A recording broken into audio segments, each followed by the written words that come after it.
Hi, I'm Annapolis Mayor Josh Cohen with your weekly video update for June 2nd, 2010. In this week's update, I want to talk mainly about the budget and also talk about last weekend's Memorial Day observance as well as the new fire chief.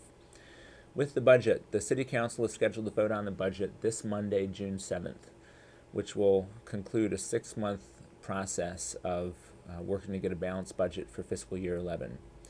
My goal from the beginning has to get a balanced budget without raising the property tax rate. That is what I'm going to propose to the City Council.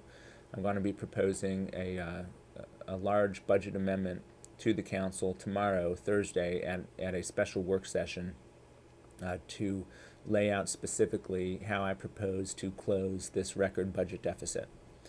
I will do so without raising the property tax rate.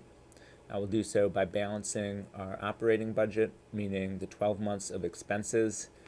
We are going to make sure we have 12 months worth of revenues coming in, not relying on surpluses or band-aids or anything, but we are actually going to have 12 months of revenues to cover the 12 months of expenses that we're budgeting.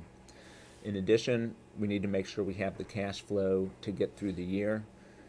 Because separate from the 12 months worth of expenses, we need to have enough cash on hand to make payroll every 2 weeks to pay our bills, so that means we need even additional savings. And on top of that, we need to replenish our reserve funds to the 10% required by code. And my proposed budget will do that across the board for all reserve funds.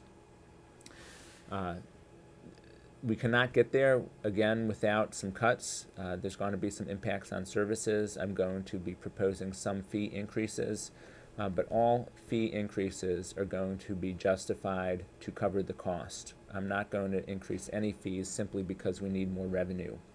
And it's all going to be spelled out in black and white in terms of what the city's expenses have been, where we're operating at a deficit, and in each department what cuts I'm proposing in order to achieve a balanced budget.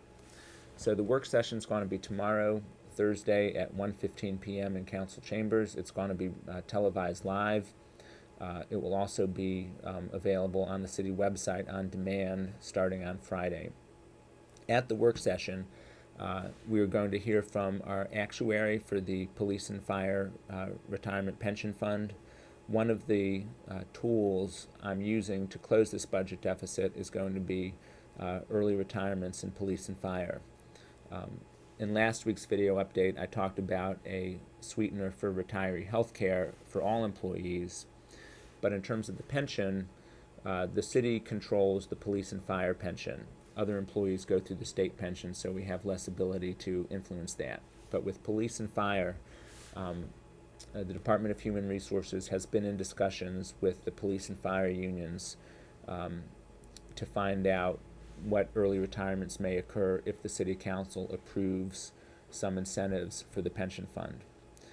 So my proposed budget is going to rely upon some retirements based on some initial feedback we're getting about early retirements in police and fire. So the work session, we're going to start out hearing from the actuary for the Police and Fire Pension Fund. Then our Human Resources Director, Kim Milburn, will go over the 4 union contracts that the members have ratified and which I'll be asking the City Council to ratify on Monday night. And then the third part of the work session is going to be a department-by-department analysis of the additional cuts and savings I'm proposing to close this record budget deficit. So we will get there, and despite the fact that it's been a very challenging year for all governments, Annapolis is taking bolder steps than a lot of governments so that we can right this ship, again, without relying upon one-time fixes or budgetary gimmicks, so that moving forward, we will be in the clear. We're not going to solve every problem. We're not going to improve every service, find every efficiency, find every consolidation possible in these first 6 months, but at least we can right the ship and then set course over the next couple years to replenish our cash reserves, etc. This past weekend was Memorial Day. I had the honor of leading the parade with the Grand Marshal, my former colleague Dave Cordell, who's a retired lieutenant colonel in the Army Reserves. It was a very moving ceremony down at City Dock. And I want to thank Janelle Murph and the city staff for organizing a great parade as well as several of the veterans groups and civics groups who helped coordinate that. And finally, yesterday morning, I had the honor of swearing in Annapolis' new fire chief, David Stokes. As I've said earlier, Dave has 35 years of experience in the fire service. He recently retired as Anne Arundel County's fire chief, and now he's coming back home where he got his start 35 years ago as a volunteer in the Eastport Volunteer Fire Department. So those are the updates for this week. As always, you can reach me at 410-263-7997. You can send an email to mayor@annapolis.gov, and you can visit my blog, mayorcohen.com, and leave a comment. Thank you for watching.